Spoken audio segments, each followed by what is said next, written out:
Mi mbrëma në gjiro me syqin. Sonte kemi të ftuar gazetarin Arber Hitaj, i cili pashu ka emisionin e tij në radio televizionin shqiptar, quhet Tema ditës. Tema ditës. Me që dolëm ke televizioni shqiptar, shkurtimisht si mendim, hodhi një fjalë Rama që do të mbyll televizioni, do mbyllet, çdo të ndodh me televizionin dhe a ka nevojë ky televizion sinqerisht o të mbyllet, o të bëhet kompetitiv dhe kualitativ. Shiko, se në këtë gjendje që është jemi drejt, televizioni është sop. Shiko, unë kam një konflikt interesi, se e kuptoj doli pyetja. Po dua të jap një mendim shumë të sinqert.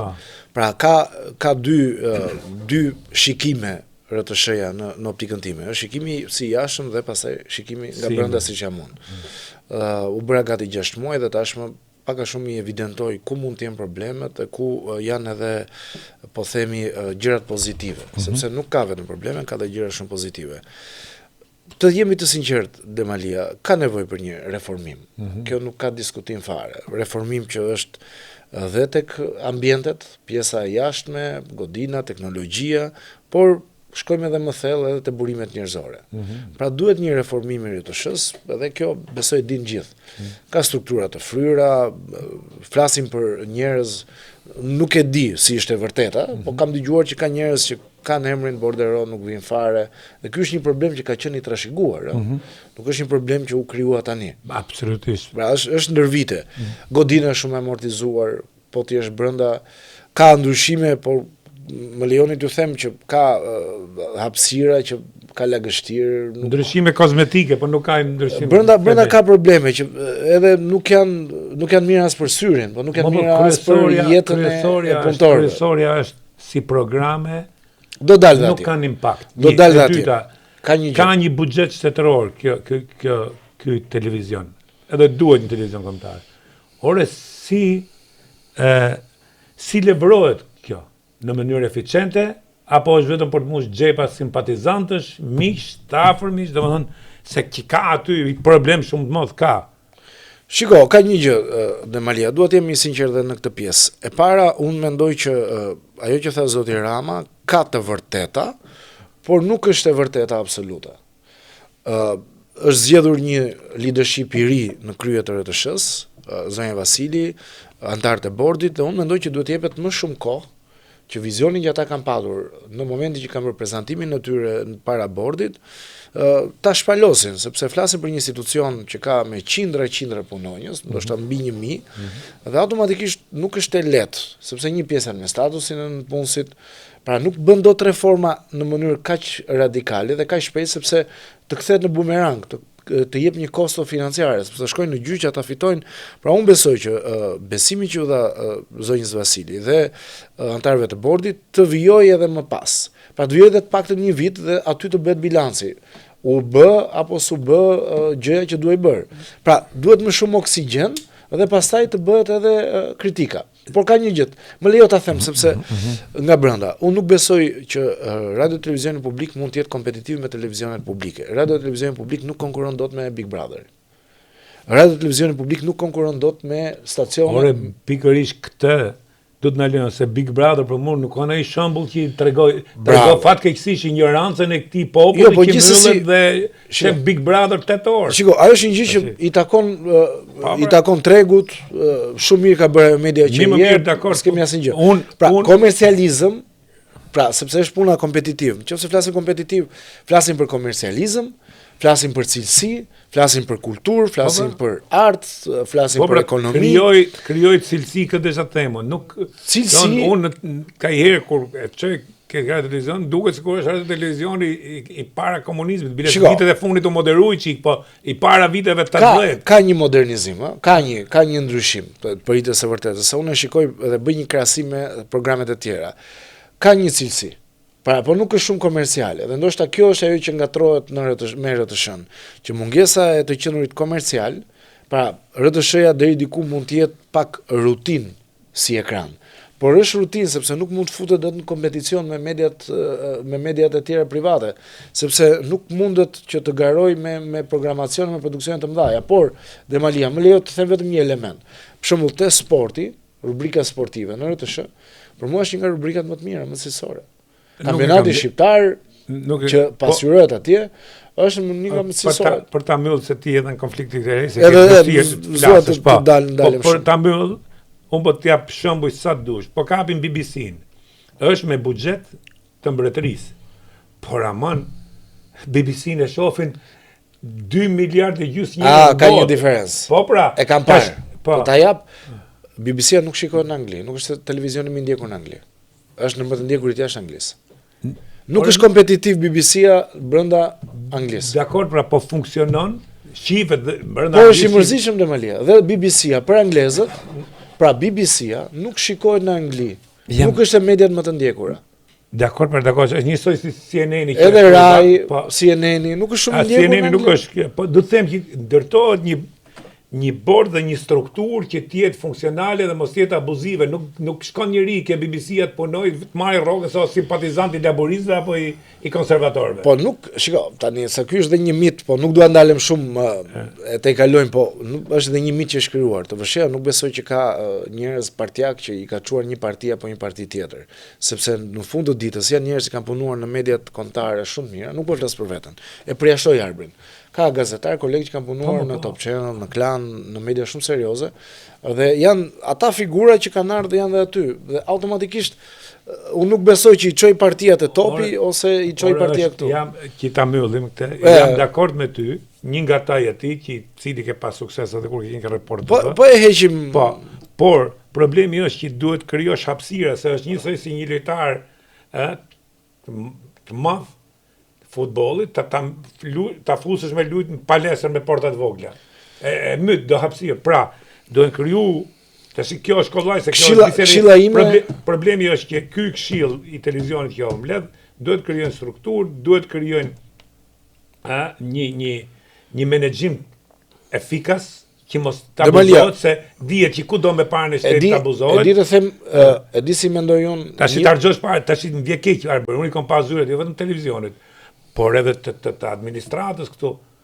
Unë Amerikë jetoj la 35 vjet, janë zyret shumë thjeshta këtu harxhohen 50.000, 100.000 për i zyrë, po 50.000, 100.000 kompletohet një vil. Jo i zyrë, çfarë do zyrë, ai tavolini jo.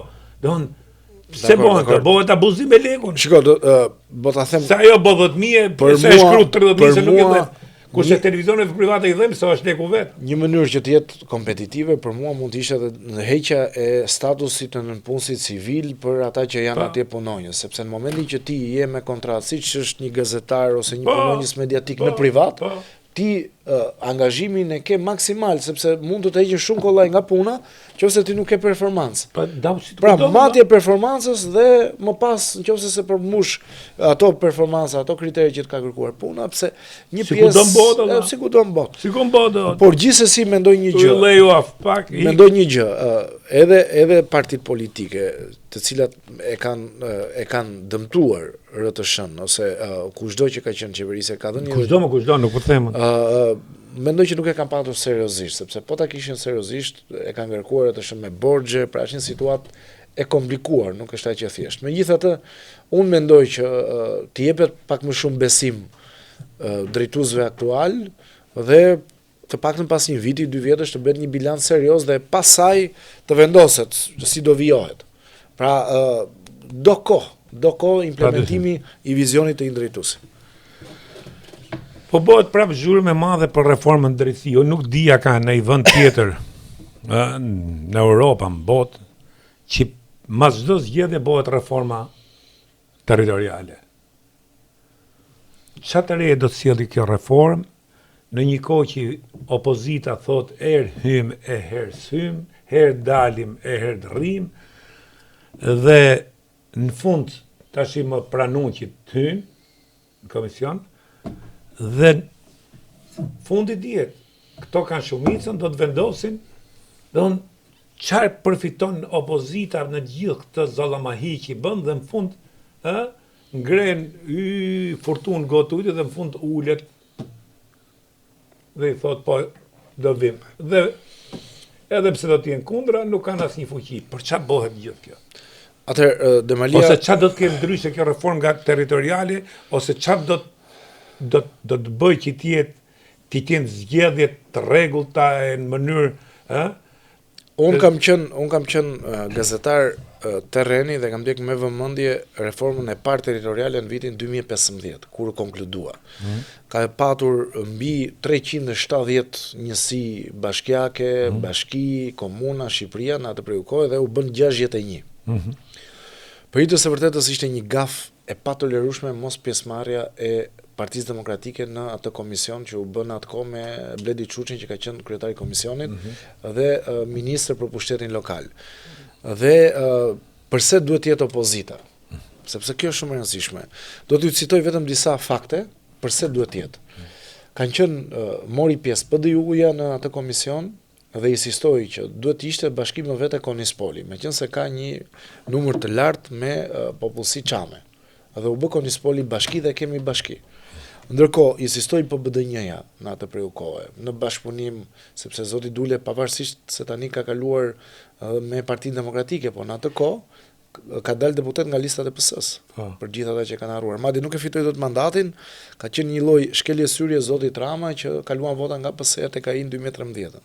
Se ne kemi arkivin këtu është, pavarësisht tani është bërë opozitar dhe është e drejta e tij, asnjë gjë kundër. Dhe zoti Dule insistoi që Dropulli duhet të ishte bashkim në vete.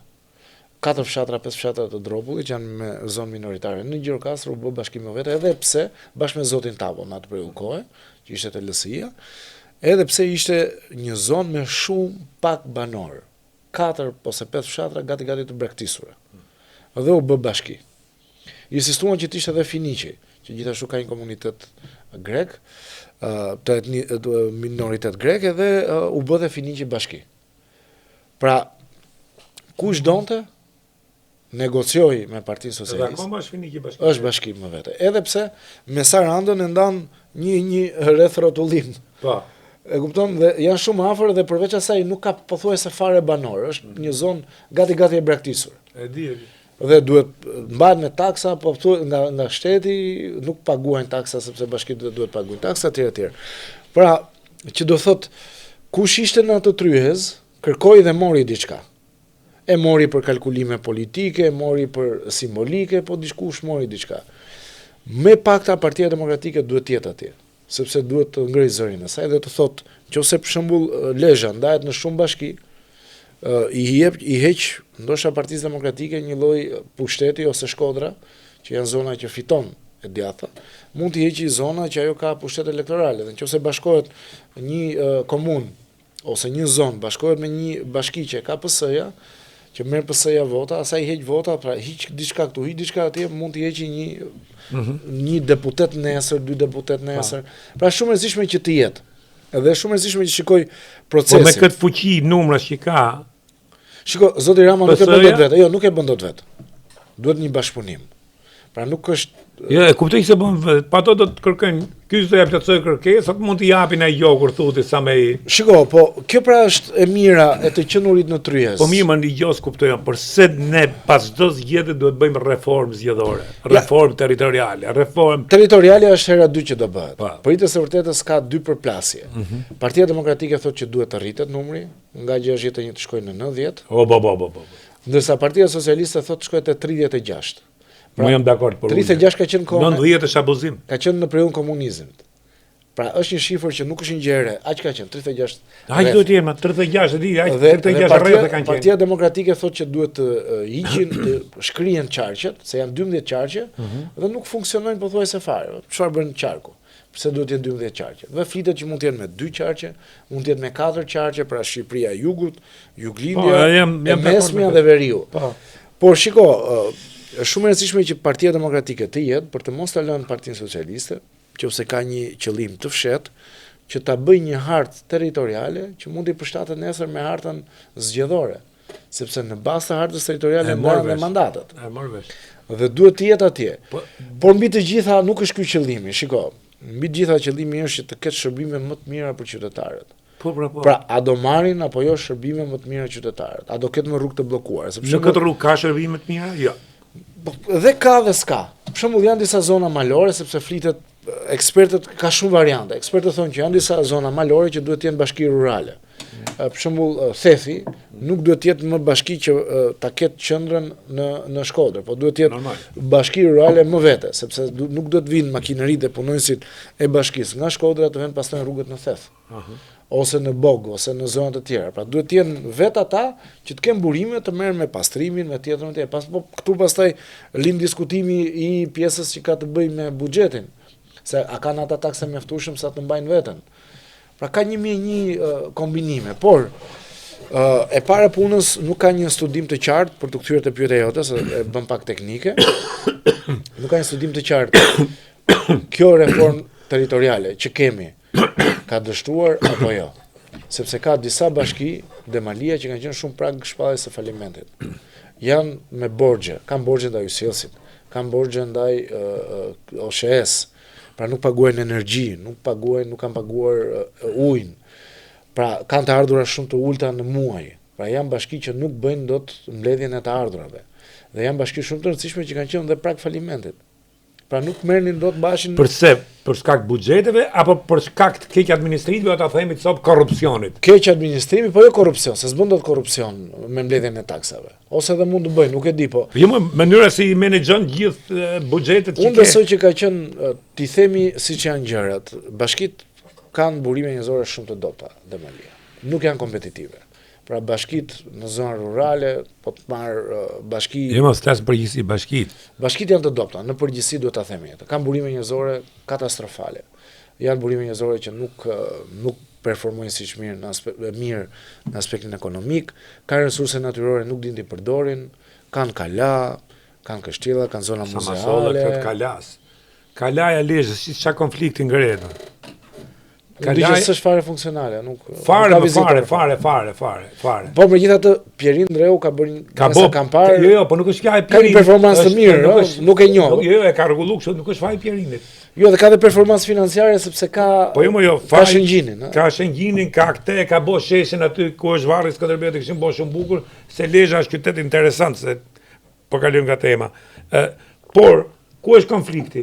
Që kalat nuk i ka bashkitë e qyteteve, që duhet i shfrytëzojnë, kuptoj që të bëjnë gjona drunit, Ministria e Kulturës mos ka bëjnë. Po i ka Ministria e Kulturës. Dhe Ministria e Kulturës nuk çak kokën fare i kalon ashtu.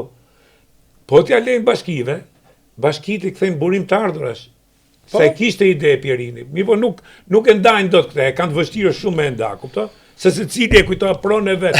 Vend që ti bëjnë fika se ti shfrytëzojnë. Ato e lejna shumë më mirë flej ju dhe Pierini tha nuk kam ç'a të bëj këtë mes, e kanë Ministria e Kulturës. Dhe kështu dhe me kalat tjera. Kështu duhet ky është një problem që duhet të diskutohet atje. Pra ka shumë element. Por megjithatë, pavarësisht disa bashkive që kanë performuar mirë, në përgjithësi bashkit janë vende që punojnë militant partie, parazitar, njerëz që nuk japin asnjë gjë. Kjo është kultura jonë. Dhe mjafton t'i kujtoj një gjë, meqense më dhimbset pak Gjirokastra, u përmbyt një qytet malor siç është Gjirokastra në shire, në rreshtet e fundit. Pra nuk mund të përmbytet një pjesë, një zonë e qytetit, madje u përmbyt një zonë e qytetit që është në pjesën malore, në jo pjesa fushore, se në fushë mund të ndodhi. Pas nuk pastrojnë kolektorët më shumë e thjeshtë. Nuk pastrojnë, nuk bëjnë punë të tyre. Po aty e kemi diskutuar për mbytet Durrësi, ose është përmbyt me 10 pse se janë blloku kolektorët, ose Vlora. Janë dhënë 2 miliard për 35 vjet për kanalizim. Po Durrësi ishte te hidrovori, ishte po s'ka rëndësi, më janë dhënë ku janë dhënë miliona e miliona dollar. Ose Vlora nuk është përmbyt ndonjëherë, ti e di. Tash janë dhënë pse janë blloku kanalizimet, nuk janë hap kanalizimet, nuk ka ujë, nuk ka këtë. Pyetja thjesht, hajde valla, sa lekë ka marrë shteti nga fondi europian, nga buxheti i shtetit, nga gjithë, po marrim qytetin e Durrësit që e di shifrën saktë për 35 vjet. Ku janë këto lekë? Pse s'janë rregulluar hidrovoret? Pse s'janë marrë masat? Pse s'janë bërë kanalizimet? Pse nuk ka ujë të pishëm sot Durrësit të sotë kësaj dite, turpe faqazes? E rëndësht. Po si po ku janë paret? Jo, janë pyetja parë që duhet bëjnë gjithë, ku janë paret më valla? E vërtetë është. Sa parë janë dhënë? Se faturat janë aty. 1, 2, 3, 4 nga fondi europian, nga Bergji, nga Dreqi, nga Ibiri. Por këtu kemi edhe një problem tjetër. Duke qenë që nuk kanë kapacitete, është detyruar her pas here që qeveria qendrore t'i japi lek bashkive. Dhe projektet më të rëndësishme që kanë bashkitë e Shqipërisë sot, qendrat e qyteteve të tjerë janë me insistim të ekzekutivit. I ka bërë Fondi Shqiptar i Zhvillimit, i ka bërë rilindja urbane, pra nuk janë bashkitë vetë, sepse janë shumë të dobta për të thithur fonde. Nëse ka dhënë Bergji deri diku ka qenë qeveria që ka ndërhyrë, sepse bashkitë nuk kanë burime dhe nuk i negociojnë dot. Problemi është që nuk kemi sistem kontrolli zotni. Monitorimi pastaj monitorimin e fondeve, i marr fondet tonë, por ama duhet ketë një monitorim tjetër që më kontrollon mua. Pra, check and balance që thonë. Ju duhet kontrollojmë njëri tjetrin. Por megjithatë ka ardhur koha, mendoj unë, që qeveria, por edhe Partia Demokratike, po flas qeverinë, meqense ka 55 bashki nga 61 që janë total, ti kushtojmë shumë vëmendje personave që zgjedhin në krye të bashkive. Për shembull, Shkodra ka një performancë shumë pozitive me Benet Besin, sepse ishte një njeri me shumë eksperiencë, pavarësisht se edhe ai ka probleme me drejtsinë në SPAK, unë nuk e njoh, po them.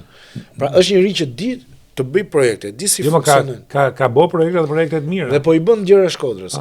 Por ka zgjedhur nga ana tjetër dhe njerëz militant partie, dhe këtu pastaj dalim te ai problemi që thot zoti Ndreu, Pierre Ndreu, sepse duke zgjedhur njerëz që janë militant partie, duke ditur që s'janë të aftë për të bërë vepra publike cilësore, i ka lënë për të marrë me pastrim gjelbërimin, gjëja më sipërfaqësore e mundshme, dhe i ka fut ministrin zoti Rama që të bëjë menaxhimin e instituteve e monumenteve të kulturës.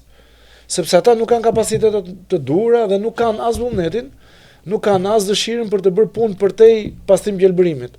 Dhe këtu dalim pastaj ato që thot zoti Ndreu, se te zoti Ndreu me të drejtë mund të jepet kalaje se ai do ta mirë menaxhoj. Po flasim pastaj për disa bashki të tjera që ti mund të japësh kalan, po s'do ta menaxhoj dot. Se ka kapacitetin, se ka dëshirën. Jo, po të kesh. Se kishte edhe Beratin. Ervin Demo bëri një punë shumë mirë në Berat. Edhe Berati ndryshoi nga këtu. Ke pasur kryetar bashkish në Korçë. Pse Korça është shumë e preferuar nga qytetarët? Korça. Ska kala Korça. Ska pazarin e kishte bërë mrekulli. Por pazarin e kishte rujt. Korça e ka rujt profilin. Po pazarin e ri e ka bërë kjo Fondi Amerikan i Zhvillimit. Pra, aty ku ke punë të mira, fatkeqësisht nuk shikon bashkitë. Shikon qeverinë, Fondin Amerikan të Zhvillimit, po nuk shikon qeveritë lokale. Është një problem për mua. Kryesorja duhet të zgjidhen njerëzit që kanë një lloj eksperiencë dhe duan të bëjnë punë mira për qytetin. Pa tash kjo është kultura jonë, ne vjej parti merr militantët, vjen militantët dhe kërkon administratë, secili vjen pastaj kapçat kapës edhe dilma. Mjafton shikosh Vlorën. Projektet më të rëndësishme në Vlorë, Lungomare 1, Lungomare 2, shkon kryeministri gjithkohës i monitoron. Tani, me gjithë respektin që kemi për kryeministrin e Shqipërisë, e heqim emrin se kush është. Nuk mund merret kryeministri edhe me rrugët e Vlorës. Ku është kryetari i bashkisë? Ku është kryetaria e bashkisë? Kupton, s'janë fare. Tash u zgjatën pak, po kjo është arsyeja pse duhet të jetë opozita mendojnë te reforma. Po, duhet të jetë, okay, dakor. Opozita duhet të jetë ke reforma. Dhe mirë boni që do të hyjë për reformën territoriale. Në anën tjetër, opozita me 10 shkurt del për të rrëzuar qeverinë. Biles do të ngrejnë dhe çadër. Tash, a kanë sens këto dyja? Ne do të bashkëpunosh për reformën, ne do ta rrëzosh dhe rrëzimin siç lajmëron i madhi Berisha gjithmonë është e fundit. Kilometri i fundit, ai kilometri i fundit do bosi me shkullë. Kujton ato filmat, The Last Mile. Po. Tash, a ka sens kjo opozit me këtë që bë? Se ti nëse këtë kërkoj që edhe me dhunë biles kanë lemëru, edhe me dhunë do ta rrëzojnë këtë qeveri. Çfarë sensi ka që shkoj aty se ti do të kërkosh rrëzimin e qeverisë, do të ndërtosh qeveri teknike. Pra do të fillosh nga e para prap. Përse e bën këtë? Dhe ky është konfuzioni që krijon opozita ke njerëzit, se opozita rreth para se të thotë jam e shtypur, nuk ka qartësi fare. Po styma se këtia që vet lideri i opozitës është në akuz nga drejtësia, është në ngrada nga Amerika, Shtetet Bashkuara, nga Anglia, nga Britania e Madhe. Pra, ç'është ky konfuzitet i opozitës që bën këtë lëmsh edhe nuk ka asnjë qartësi dhe kjo duket edhe në retorikën e tyre. Po ti shofësh, ju jeni njëri i medias, e kam thënë dhe përpara, opozita ka të njëjtin shërit, gramafoni që e ve çdo të hanë, do ta ve edhe me datë 10, akuza, ku nga inflacionimi i madh dhe nga ajo që përsëritet e njëjta gjë, ka kriju edhe mosbesueshmëri më, jo se s'ka. Shiko, se s'ka akuza për këtë qeveri. Demalia, shiko. Pra, të gjitha këto të bëjnë si qytetarë që po hikë. Shiko, sepse dihet tash pse bë opozita. Po. Të them, nuk e bë as për të bërë një Shqipëri më të mirë, ti themi të sop, as për të bërë një shtet më të mirë, se ka qenë kjo opozitë ka qenë dhe kjo ka përgjegjësi për këto 35 vjet. Pra, e bë për të mbrojt veten e vet, për të mbrojt liderin e vet nga akuzat që ka, edhe për të bërë një pengesë për drejtësinë. Kaq, siç duan më u bë gjithë kjo klasë politike. Demalia, shiko, duhet jem i hapur në diskutim, si gjithmonë me ty, nuk ka asnjë gjë të keqe që opozita proteston. Tani nuk duhet të bëhemi, besoj unë, edhe kritik pse hipse të vrava, zbritse të vrava. Është e drejtë e saj të bëj politikën e saj, nëse ajo mendon që mënyra më e mirë është që të vinë pushtet nëpërmjet protestave, le ta bëj. Le t'i bëj protestat, le të ngujohet në çadër, nuk ka asnjë problem në këtë pjesë. Ajo që neve na shqetëson, ose që ngrim herë pas here diskutime dhe bashk, është a jemi në rrugën e dur që opozita të fuqizohet, apo kjo nuk është rruga e dur? A është kjo një gjë e re? A është një eksperiment i ri politik, apo është një gjë e vjetër? Qartazi opozita i ka provuar edhe në kaluarën protesta të tilla. Me Zotin Basha ka qenë protesta shumë herë më të mëdha. Dhe shumë herë më të dhunshme. Shumë të dhunshme. Flasim për plasje të ashpra me polici. Nuk ndodhi asnjë gjë. Herën e fundit që Partia Demokratike ka fituar Bashkinë e Tiranës, edhe pse e humbi me 10 vota, e fitoi me makinacione, por bëri një humbje dinjitoze që u kthye më pas në fitore, ka qenë viti 2011. 11 që ishte Zoti Rama. Mundi Zoti Rama. Me ato mundi, me procese, mundi, por pati një humbje me 10 vota, që ishte një sukses shumë i madh. Ishte me 4 e çun 10. Sepse në 2007 e humbën me 22.000 vota, Sokolo Dashi Ndjeri. Dhe si e fitoi Partia Demokratike? Ose çfarë gabimi bëri Partia Socialiste që nga 22.000 vota shkoi në diferencë me 10 vota? Boni çadrën. Jo, Partia Socialiste bëri protestën 21 janarit, pra bëri një protestë të dhunshme. Që do thotë udhërfysi politik, manuali politik që ti ke nga e kaluara, nga fitoria jote vetme që ke në Tiranë, që është shumë e rëndësishme, do thotë që qytetarët e Tiranës nuk e duan dhunën. Po dalim nga Tirana, nuk e duan dhunën qytetarët. Shqiptarët nuk e duan dhunën. Dhe reagojnë ndaj dhunës. Dhe sot aq më pak, sepse në të gjitha mënyrat po jetojnë jetën e tyre, kanë ndërtuar një. Nuk e duan. Pra nëse do ketë episode dhune, protestues polici, mund të ketë një ngjarje të rëndë siç ishte ajo vrasja e Ardit të Rashës. Po. E Klodian Rashës, ndjes, vite më parë ku pati protesta të qytetarëve ndaj policisë sepse policia vrau një të pafajshëm. Pra aty dhuna justifikohet se vret shteti. Por në rastin konkret, një parti politike që do të vinë pushtet dhe zgjedh një rrugë të tillë, qartazi njerëzit nuk do të vinë shumë pak dhe njerëzit shumica nuk e do dhunën, nuk e do përplasjen. Pra ti e ke formulën që çfarë nuk duhet bësh. Problemi është tjetër. Pse e bën opozita? Edhe ti nuk po mbledh dot njerëz, edhe 5000 që thot ky, leqi të gjitha protestat e thanave kur i bëjnë këta, janë nga 300 vet, 200 vet. Tani. Problemi është edhe me mbledh 20.000, 30.000. Nuk e përmys dot. Patjetër. Tek kanë qartë se ky ka numrat. Ky është problemi, pastaj shkojmë tek problemi tjetër. Me dhunë nuk e përmys dot, me numra nuk e përmys dot. Atëherë, a do të ishte më mirë kjo, se ka kod më po të themi, do të shkojmë në zgjedhjet që e radhët kur do të jenë në lokalet, vitin tjetër. Jo lokalet, po edhe zgjedhjet parlamentare që do të jenë në 2029, më fal. 2029. Pra, opozita në vend që nuk mund ta bëj këtë sepse opozita është në faqe të murit për vete. Në vend që këtë kohë ta shfrytëzoj për ndërtu një strategji, mendoj unë, për të ndërtu një vizion, për dalë në ryshe, për të rrëdzu këtë qeveri me alternativë dhe jo me denoncime që janë boba jashtë, se për denoncime janë dhe këto. Atëherë, kjo ngul kom në këtë që vetëm ka destu në këtë rrugë se çfarë jo. Kanë qenë më shumë, janë bënë më pak, po vinë më bëhen më pak, po vinë më bëhen më pak, sa që janë bëjë qesharak dhe qesharake edhe media që i pret çdo emision dhe jep 200 vetë që mbledhen aty, në shesh live, bllokohet televizioni për 3 orë, 4 orë, sikur po ndodh qometi. Shiko, ka një gjë te Malia. E thash, ata le të bëjnë protestën. Diskutimi për mua është pse bëhen protesta tani, pikërisht tani. Pra përveç atyre që tham, kemi një legjislaturë të re. Kjo legjislaturë nuk ka bërë as 6 muaj punë. Dhe ti kërkosh, pavarësisht se ka patur skandale me drejtsinë. I ka skandale më, jo. Dhe ka probleme edhe me disa sektorë, me rrugë që bien, shëndetësia, pra ka disa sektorë që kanë një performancë me pakta problematike. Nuk po hyj pastaj ka korrupsion ose jo, se atë nuk e përsaktoi dot unë, e përsakton gjykata. Pra, ka një farë motivimi. Problemi është pse tani, me 6 muaj qeverisje, dhe mund të shkojë drejt qeverisjes teknike, ndërkohë që ne gjithë besojmë që nuk ka ndryshuar ndonjë gjë e madhe nga viti i kaluar kur u mbajtën zgjedhjet, dhe nëse shkojë drejt qeverisë teknike, zgjedhjeve parakoshme, përsëri opozita me gjasa i humbet. Pra, pse bën tani? Unë jam i qartë pse bën tani, sepse Partia Demokratike ka filluar një proces analize për zgjedhjet e kaluara parlamentare për humbjen.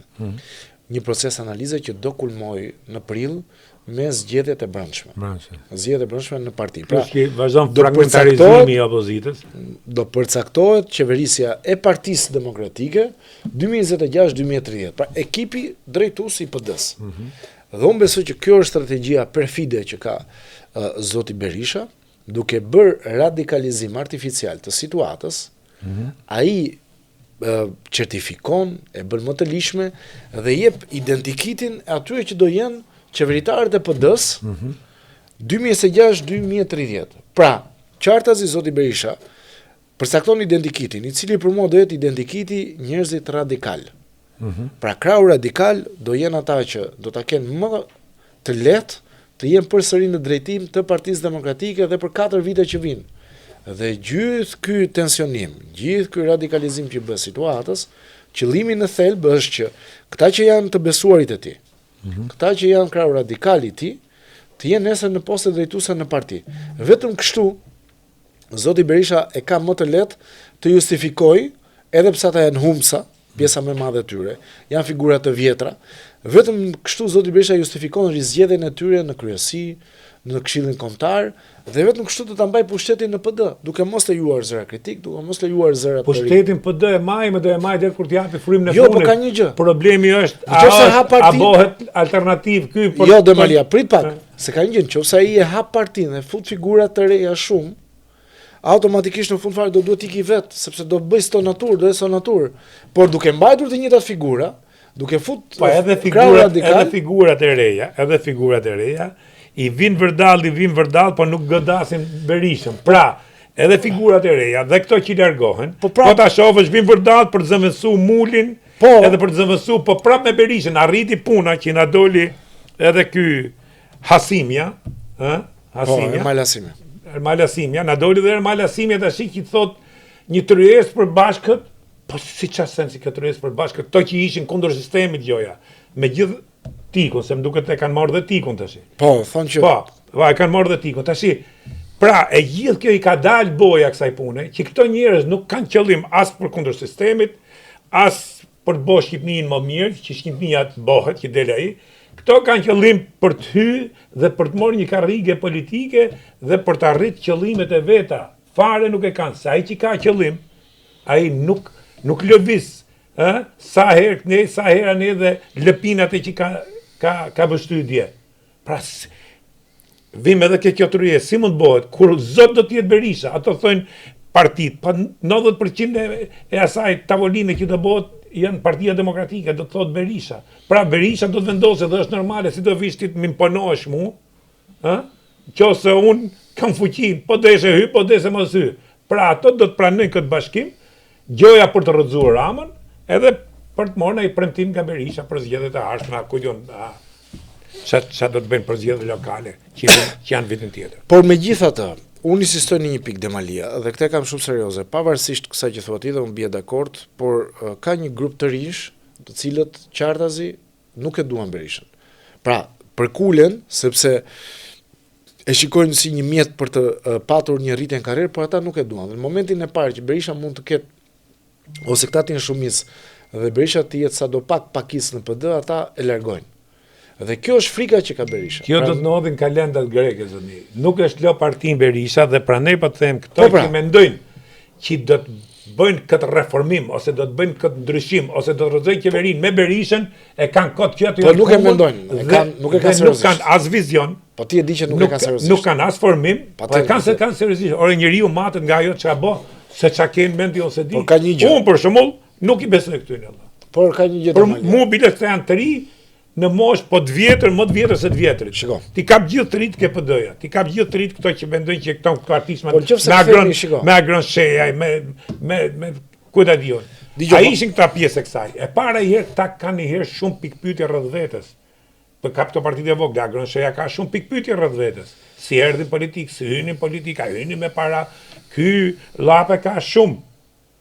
Dhe on pas troparët e vjerrit, kujdion, tjetra dhe tjetra. Pastaj ti shifet, do mos si vjezor. Ai ka 2 muaj aty dhe rrin 2 vet, 3 vet, hikin, vin 3 tjerë dhe thot po bëj protestë pa ndërprerje. Janë bërë se ato dëzhurën ushtarake. Pa tash do bëhen dhe qesharak, pra ne po them pse? Sepse edhe media i frykton, ose i dyhet, media i fryktoi, këto janë dhe ardhmja, këto janë këto dhe pastaj çfryhen se të lumbat këto dhe çanov do kesh prap Berishën që do të jetë alternativa. Megjithatë, unë mendoj unë se ca gjëra duhen thonë domosdoshmë si janë. Jo, më lejo të insistoj pak te teza ime. Më fal se ja kam thonë dhe llapet, po ore çfarë preti? Rri para kryeministrisë, ke 2 muaj, kalojnë qindra mijëra njerëz ditë këtu, makina, dhe s'ndalo kërkush. S'ke impakt Allah, pik maroj. Këtu mbyllet. Por megjithatë, heq zotin Lapaj se Adriatiku është parti më vete, ende nuk është shkrim me PD-n nëse do shkrihet. Edhe ai agroni partin vete është po parti. Te të rinjtë e PD-s, pra te të rinjtë në PD. Kjo është frika, të rinjtë e PD-s janë frika e zotit Berisha. Sepse pavarësisht ata hiqen sikur e mbështesin, më thash, disa prej tyre kanë shprehur dhe në media duhet ikin. Dhe pasi i kanë bërë një sulm të tmerrshëm militantët e njerëzit e Berishës janë tërheq. Por fakti kur tërhiqesh ti nuk e këllë, mos i politikë. Jo, po do të kesh këllë të fortë, do të durosh, po pse sa të shajnë ty? Po sa më shajnë mua për ç'a bëjnë? Dakor, pse më do të rriqem unë nga vetja? Jo, po ka një gjë. Unë vlerësoj edhe një gjë, sepse të paktën ata nuk e duan, po ka një lloj konformizmi në dukje. Ndërsa këta të vjetrit që thua ti, këta as me shaka nuk e përmendin që ai ti iki. Pra ka një diferencë shumë e madhe. Po edhe ata që kanë një lloj konformizmi në dukje, po përmendim emrat, tash se janë shumë, të rit, thoni ju, asnjë nuk ma mush mendjen mua që ka staturën e një. Është tjetër gjë për leadership, po flas si ekip dhe sepse vim te protesta. Pra përse bëhen këto protesta kaq radikale në këtë periudhë kohe? Sepse automatikisht zoti Berisha do t'i shmanget debatit të brendshëm, duke mbajtur grupin radikal, se ai do mbaj, unë jam i sigurt. Ai do mbaj radikalët që ka rreth vetes, dhe çaja mund të jenë zëra të moderuar, do t'i menjanoj. Dhe automatikisht duke mbajtur më shumë në shumicë grupin radikal, ai justifikon qëndrimin e vetes së tij, sepse ata thonë zgjedhjet u vodhën, krimi, droga etj. Dhe automatikisht kanë në Kukuvajkës. Ai do të ri i qet edhe për 3 vite sa do jetë periudha deri në zgjedhjet ashme parlamentare. Pra, ky është skenari i tij. Prandaj unë them. Jo, më jam dakord me këtë logjik. Padyshim jam 100% radikal dhe prandaj bën protestë. Kto që do t'i menjanoj. Dhe pse më lejo të them një gjë, pse nuk hesën qeveria teknike në Shqipëri? Përse nuk ecën, edhe sikur të bëhet. Ka ndodhur në vitin 2017. Dhe çfarë ndodhi? T'ia kujtojmë pak njerëzve se njerëzit ndoshta edhe e harrojnë, nuk i kanë parë detaj, po ta ndalemi në detaje sepse si gazetar ne dimë edhe atë se çfarë ka ndodhur përtej asaj që dukej. Doli Dritan Demiraj, koloneli i nderuar, dhe thoshte ishte ministri i brendshëm. Dhe doli thoshte drejtori i policisë nuk më çon telefonin. Nuk e dëgjonin policët, nuk e dëgjonin drejtorët e tij. Po sa i dishin që ishte provizor. Bravo. E njëjta gjë ndodhi edhe me ministrat e tjerë. Gazmen Bardhi në Ministrinë të Drejtësisë, i cili ishte ministri i drejtësie, ishte teknik. U bë pastaj një nga figurat kryesore që ka Partia Demokratike. Pra, ajo që ndodhi me atë eksperiment ishte që nuk i dëgjonin drejtorët, nuk i dëgjonte administrata. Që do të thonë, nëse ti bën qeveri teknike, çfarë do bësh brava? Do heqësh 2000 veta nga puna. E dyta, ata njerëz që janë të partisë.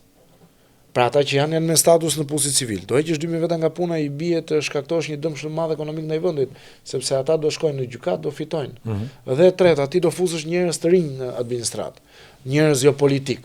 Ata duan 6-7 muaj të marrin vesh çfarë bëhet me zyrat e shtetit me procedurat. Pra i bie ta fuzë shtetin kolaps në 6 muaj në një vit. Automatikisht është një eksperiment i dështuar që në fillim po nuk do të ndodhë, e di, nuk do të ndodhë. Prandaj kërkojnë ata se nuk do të bëhet. Dhe mirë është të mos bëhet, sepse po të bëhet dhe të jetë siç ka qenë 2017-a, do ishte skandal. Po të bëhet ndryshe, duke hequr njerëzit nga puna, 1000 veta, 2000 veta, 3000 veta nga puna, është prapë një skandal i madh, sepse do të vinë të rinj që duan gjithë atë kohë të marrin vesh se çfarë ndodh me zyrat e shtetit. Do futet shtetin në kolaps 1 vjeçar, se kështu thot PD, 1 vit të mos ketë asnjë qeverisje politike. Po si do ta bësh më zot? Kolaps dhe kaos do të krijosh. Kolaps, kaos, domethënë është e kot. Pra është një eksperiment, nuk e di për çfarë kërkojnë. Arber, tashmë drejtësia është në një pikpyetje të madhe, reforma drejtësisë, mendoj unë, si mendoni unë nuk e di. Ose a mendoni që reforma drejtësisë tash nuk e ka më atë entuziazmin që kishte dhe ka hyrë në një pikpyetje të madhe edhe për mënyrën se si po sillet. Pra, dakord të luftojmë korrupsionin, po në anën tjetër është paralizuar gjithë administrata nga frika e goditjeve, nuk firmos njëri një cop letër. Kush është sfida e reformës drejtësisë tash dhe specifikisht SPAK-ut? Demalia, që të jemi të qartë me opinionin publik. Shqipëria ka korrupsion. Nuk diskutohet asnjëherë dhe është një korrupsion i cili ka krijuar pasoja të mëdha në vend. Pasoja në bllokime ekonomie, forcimin e klaneve të ndryshme, etj. Ka sektor që korrupsioni është aq i dukshëm, siç është shëndetësia, mungesë ilaçesh, mungesë kushtesh, njerëz që vuajnë nga tumori, që nuk kanë as kushtet minimale, pra një njerëz që është për dita jeton me vdekjen të dera ose me vdekjen në jastëk, edhe të paktën mos t'i ofrosh një jetë dinjitoze, aq sa mund ta kenë. Është një skandal i madh për mua. Por thën këtë dhe drejtësia e re kishte këtë pritshmërinë që do bënte diferencën e jashtëzakonshme me drejtësinë e kaluar. Do ndalonte korrupsionin, do godiste të pa të goditurit, pa ndëshkushmëria që u fol shumë, deri diku i arriti me grupet kriminale, ka patur një punë shumë të suksesshme, por e drejta morale që ka ardhur nga gjithë këto vite problematika, nga gjithë këto vite korrupsion, çfarë ka bërë? E drejta morale ka eklipsuar të drejtën ligjore. Që do thot? Drejta morale ka bravo. Këto vazhdo se këto ta kisha. Pra, ata kanë të drejtë. Çdo hetuesi, organ hetues ka të drejtë që të hetoj njerëz që dyshojnë që janë të korruptuar. Nëse ti mendon që në spitale s'ka ilaç, patjetër që ka korrupsion. Te drejtori i spitalit dhe shkon deri te ministri. Nëse ti mendon që ka rënë një rrugë, ka korrupsion, që nga inxhinieri që është marrë me supervizimin, drejtori i RSH-s shkon më lart. Pra, e drejta morale çfarë ka bërë? Ka eklipsuar të gjithë të drejtat ligjore dhe procesin ligjor. Demokracia është proces, është ligj. Pikërisht për këtë dhe çfarë po ndodh? Nga uria e madhe, nga mungesa e madhe për të bërë drejtësi, këta tash prokurorët, ta themi siç është e vërteta, dhe gjitha edhe shkallët e tjera, jo SPAK-u. Kapi njerëz fusin në burg për statistika, dhe bëhet procesi. Vazhdon hetimi 4 vjet, 5 vjet në burg. Ndërkohë ka individ që janë dënuar me 3 vjet dhe kanë në burg 4 vjet. Por skandal. Dhe rasti i fundit ishte Alçi Bllako, ndojti më shumë në burg se sa ishte dënimi, sepse të qenë në paraburgim. Dhe sepse të qenë në paraburgim lën 2 fishe kohës së burgut, sepse kanë ndojtur në burg kohë. Jam plotësisht dakord. Dhe tani çfarë po ndodh? Gjithë atë vlerësim që patëm ne ndaj drejtësisë, gjithë atë mbështetje me sy mbyllur, fatkeqësisht. Me sy mbyllur. Tani po shikojmë që kjo drejtësia po çdonte standardi. Që do thot, u kapi Reveliaj, u fut në burg. Por ka një gjë, hetimi ende po vjen, nuk ka kaluar çështja për gjykim. Ka diçka që nuk shkon. Zoti Meta është futur në izolim të tmerrshëm. Ka diçka që nuk shkon edhe atje sepse u harruam ta fare. Flasim për ngjarje që kanë ndodhur para 10 vitesh. Qa provash do fshi ai për ngjarje që kanë ndodhur 10 vitesh? Ore, unë nuk kam ndonjë vlerësim të madh për zotin Meta ose për njerëz të tjerë që lidhen me politikën, por ka një gjë. Fitoria e një prokurori quhet e shkalla e fundit e procesit. Procesit. Nuk quhet fitore nëse ti e fut në burg. Pra jam plotësisht dakord, pat një ngut domthon pas materiale, sepse kjo është drejtësia. Po ajo çka unë du ta përmbledh në fund është kjo. Dhe kulmi pastaj më fal se duhet ta themi, kulmi është pezullimi i zëvendës kryeministres. E heqim emrin, s'më intereson fare. Jo, ai ishte grusht, ai precedent shqyr që u rrëzu nga gjykata kushtetuese. S'është shëzuar akoma, nuk e dim. S'ka marrë vendim. Por ka një gjë, shkoj shumë larg. Zotri, unë e mbështes prokurorin të bëj jetime, po duhet bazohet në ligj. Ka marrë celular të njerëzve dhe përveç se ka marrë celular dhe të jeton për një çështje, të shikojnë gjëra private. E para kjo nuk është provë celular. Aq më tepër. Nuk është provë gjithë botën. Dalin pastaj WhatsApp. Është indicje që çon ke provë. Del pastaj një bisedë që ti ke me një mikun tënd me një vartës. Ore, dhe ne mund bëjmë gallata në rrjetet sociale bashkë në WhatsApp. Jo, e bukur është për ty ke fusha jon. Dalin dhe ca gazetare ose gazetar si investigativ, edhe njona lemro arrestimin e Ramës me datë 10, tjetra bokte, tjetra thot që gjithë bisedat. Madje tha do kjo prokurori do ndëshku vetëm për ktesën gjithë botën. Do ikin në Amerikë me avokat. Me avokat, po. Gjithë botën, edhe në qoftë se të kap telefonin, prokuroria, bisedat private nuk kanë drejt i bllokojnë edhe prokurori nuk ka drejt i shofi. Ky është problemi. Kurse këtu të qiten gjithë kur thotë, po unë mund të bëj, unë jam njeri i lirë më. Mund të bëj biseda nga më të ndryshme, si më qitë kem pazar të mu bisedat, ku është privatësia, pse këtu fillojmë pas tek drejtat e njeriut. Ku është rujtja e privatësisë? Se rujtja e privatësisë i bëhet edhe atij që mund të jetë kriminal dhe ka bra. Sepse nuk dëmton vetëm kriminalin, dëmton dhe krahun tjetër që s'di gjë. Hetimet e tjera. Hetimet e. Pra ne po të them, këtu është një rrumpall sepse që ta themi cop, edhe këto njerëz kanë drejtësie. Nga kjo kënet e këtij sistemi kanë dalë. Dhe nuk e kanë as kulturën, nuk e kanë as aftësinë, le të thënë çfarë den këto. Se po ta kishin, nuk do kishin bërë këtë tallava. Që të arrijë Shqipëria sot ketë më shumë njerëz në hetim burg se sa të dënuar. Në paraburgim. Paraburgim. Është më keq akoma se. Në paraburgim se tash në hetim. Se në hetim mund të jesh. Dhe tjetra që do ta përmbledh është, ore kjo balanca, a mos ka shkuj çik kështu se me që e sollët. Velian e quajnë grupi strukturuar kriminal. 3 veta. Po, 3 veta, kurse Berisha, ndaç për 11 janarin, ndaç për Gërdeci, nuk quhet grupi strukturuar kriminal. Demalia, edhe kjo është skandal, Më lejo të jemi qartë, qasja e zotit Berisha ka fituar. Berisha ka fituar me qasjen e tij agresive, me qasjen e tij intimiduese. Pra, çfarë bën Berisha? Një drejtësi të re, një organ hetuesie të ri, e sulmon që në fillim. Jeni vegël e Ramës, jeni të Ramës, ju kontrollon ai, terrorist, skapi, çfarë si ka thënë.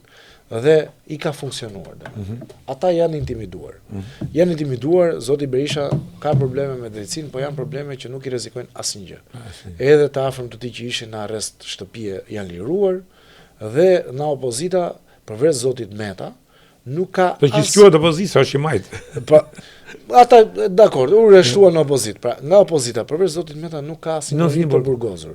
Nga majoranca, ka 62-63 zyrtar. Pra, balanca nuk duket në rregull më. Dhe çfarë ndodh? PS-ja, kur njerëzit e kritikon PS-ja, thonë, po ka frikë. Kur e kritikon Berisha është bërë si normale.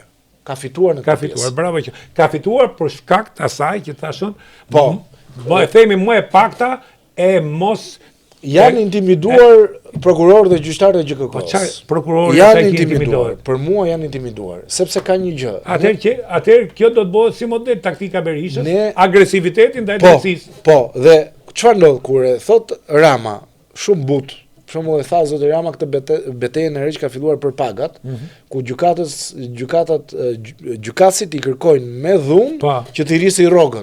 E ka qenë kushtetuese. E kupton? E pashme. I kërkojnë me dhunë një gjë të tillë. Por ku ka të kërkosh? Edhe çfarë ndodh? Kur e bën Rama, quhet një shkelje rënd. Kur e bën zoti Berisha, ka disa reagime sporadike. Ndërkohë për Irena Gjokën çfarë si ka thënë? Altin Dumani çfarë si ka thënë? I kanë nxjerrur fotografitë me gruan, me bashorten, që Dumani, pavarësisht që ne mund të kemi kritika për disa gjëra, është një prokuror i mirë. Ka bërë goditjen e grupeve strukturuara kriminale dhe mund të jetë në rrezik. Si mund të nxjerrësh fotografinë? Jo, këto prokuror që sillen. Po t'ia bëni mua dhe ti, Demalia, ta them këtë. Ta bëni mua dhe ti. Do kishin probleme të tmerrshme me ligjin. Pra, tashi për ta mbyll. Pra, këto prokuror të Spakut kanë frikë se Berisha i din diçka, apo janë të kapur nëpërmjet familjarëve të Berishës që i ka pas në kontroll dikur, ka themi cop Argita, apo marrin para. Son drejt, kam të ndërrej këto 3 hipoteza.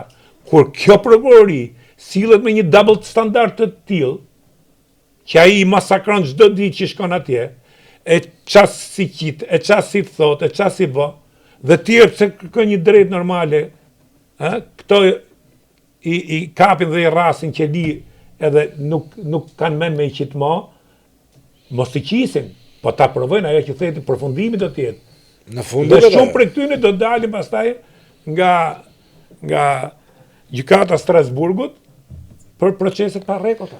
Shiko, edhe çfarë do thonë këto pastaj? Demalia, nuk di ta them ata kanë marrë lek apo jo. Nuk di Po ndrej hipoteza. Jo, dakor. Është bona akuzë. Jo, po them. Një gjë është këtu, se kjo është shumë e dukshme. Qëndrimi i Spakut, Karshi Berishës dhe grupit Berishës. Kjo dhe Fatmir Mediut më. Që shkon e vjen jashtë këto tjetër.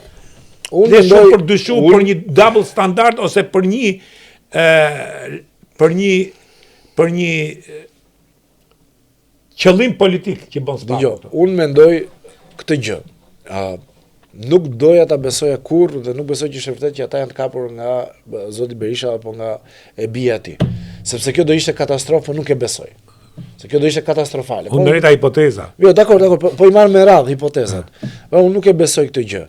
Nuk e besoj që marrin para sepse janë të superpaguar. Kjo është një drejtësi shumë e shtrenjtë. Dhe ne si qytetar kemi të drejtë, se kam dëgjuar disa pse i kritikoni. Jo. Ne si qytetar i paguajmë taksa tona. Po edhe perëndim të superpagum janë këto të BE-s, gjithë ato që kanë dalë tash çështja pse të superpagum. Ajo pagesa korrupsioni nuk vjen nga superpagesa apo pagesa vjen nga morali dhe ndërgjegjja që ka çdo njeri. Ne kemi të drejtë ti kritikojmë. Nuk jo ti anatemojmë, ti kritikojmë. Jo, s'po i anatemojmë. Bravo. Jemi shumë korrekt. Atëherë ta themi mënyrë etike, performanca aty ne vlen shumë për dëshiru. Sidomos standardi. Po, se statistikisht, okay. Dhe deri këtu jemi okay, nuk ka asnjë problem. Unë nuk besoj që ata marrin lek, nuk besoj që janë të kontrolluar apo të kapur nga zonja Berisha apo nga zoti Berisha. Kjo besoj është një mit. Por ata kanë një pikë të dobët, intimidohen. Dhe ku intimidohen? Intimidohen nga kjo shkolla vjetër e zotit Berisha, që të sulmon familjen. Sepse dhe ata njerëz janë, mund të kenë një bashorte në shtet, mund të kenë një të afërm që punon në dikë. Dhe paguhen shumë mirë dhe paguhen faktikisht më shumë se presidenti. Nëse jam korrekt. Më shumë se të gjithë. Më shumë se të gjithë. Tashti mund të kenë problem, pra një njeri që ka i thyshëm, i është konflikt interesi, nëse e kanë pushtet është konflikt interesi. Unë shikoj që ata janë të ashpër me më të dobtin dhe janë të dobët me më të ashpër. Këto e mbyllim, kjo është mungesë standardi dhe mungesë morali e këtyne. Dhe një njeri, kjo është gjëja që mua s'më pëlqen. Një njeri që shantazhohet, një njeri që shantazhohet, ai nuk japet drejtësi. Ti themi disa gjëra. Kjo prokurori ka arrestuar dhe gazetarë. Ka arrestuar gazetar sepse kanë nxjerr sekretet timor sipas tyre, ndërkohë që nuk ka qenë sekretet timor, por kanë patur burimet e tyre. Dhe ndërkohë, kur këto sekretet timor i nxjerrin politikan, nuk kanë marrë as mundimin të fillojnë një hetim. Tani më fal. Këtu ka diçka që nuk shkon. Jo, ka shumë gjëra që nuk shkojnë. Se ne duam standard, ore ta thash, ka korrupsion. Të goditë korrupsioni deri në qelizën e fundit. Po, padyshim. Por është shumë i rëndësishëm procesi. Dhe fitoria nuk arrihet duke futur njëri në burg pa proces. Fitoria arrihet në shkallën e fundit të gjyqësorit. Pik, mbaroi. Kjo është. Asnjë të mos shpëtoj, të gjithë të vuajnë pasojat nëse kanë vjedhur taksat tona. Duhet të bësh proces të rregullt. Por duhet procesi se në fund ditës kështu forcohet demokracia, sepse në të kundërt, nëse në bumerang. Bravo, kthehet në bumerang dhe të kthimin në bumerang e çon akoma më pas drejtësi se ne nuk e dim çfarë do ndodhi me qeverisjen e Shqipërisë pas 10 viteve. Inteligjencë artificiale, drejtë shejtanin, nuk e dim se çfarë ndodh. Prandaj duhet vendosi standardi, po duhet të jetë standard i lartë. Pra, faza e parë ka qenë mbështetje me sy mbyllur. Faza e dytë tani është mbështetje me të dy sy të hapur dhe me të parin e detajeve. Faleminderit. Respektas.